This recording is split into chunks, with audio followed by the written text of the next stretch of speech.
ناظرین، ایک صاحب نے اپنا واقعہ لکھا ہے کہ وہ ایک نیم صحرائی علاقے میں گئے۔ وہ تانگے پر سفر کر رہے تھے، اتنے میں آندھی کے آثار ظاہر ہوئے۔ تانگے والے نے اپنا تانگا روک دیا۔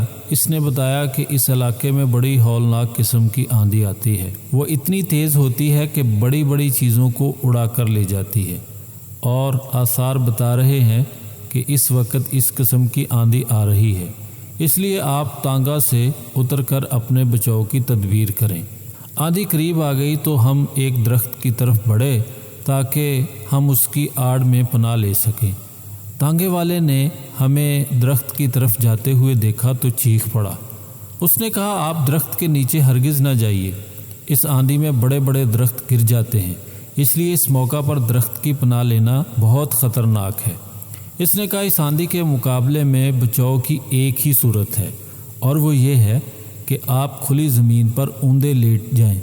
ہم نے تانگا والے کے کہنے پر عمل کیا اور زمین پر منہ نیچے کر کے لیٹ گئے۔ آندھی آئی اور بہت زور کے ساتھ آئی، وہ زور سے درختوں ٹیلوں کو اڑا کر لے گئی، لیکن یہ سارا طوفان ہمارے اوپر سے گزر گیا اور زمین کی سطح پر ہم محفوظ پڑے رہے۔ کچھ دیر کے بعد جب آندھی کا زور ختم ہوا تو ہم اٹھ گئے۔ ہم نے محسوس کیا کہ تانگے والے کی بات بالکل درست تھی۔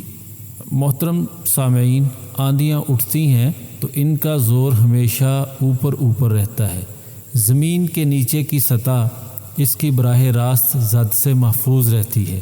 یہی وجہ ہے کہ آندھی میں کھڑے ہوئے درخت تو اکھڑ جاتے ہیں، مگر زمین پر پھیلی ہوئی گھاس بدستور قائم رہتی ہے۔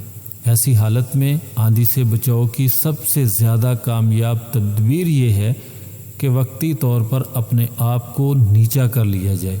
یہ قدرت کا سبق ہے جو بتاتا ہے کہ زندگی کے طوفانوں سے بچنے کا طریقہ کیا ہے۔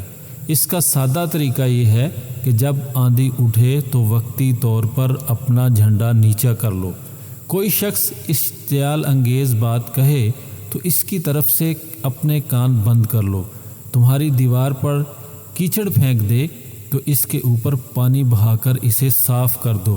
کوئی تمہارے خلاف نعرے بازی کرے تو تم اس کے لیے دعا کرنے میں مصروف ہو جاؤ۔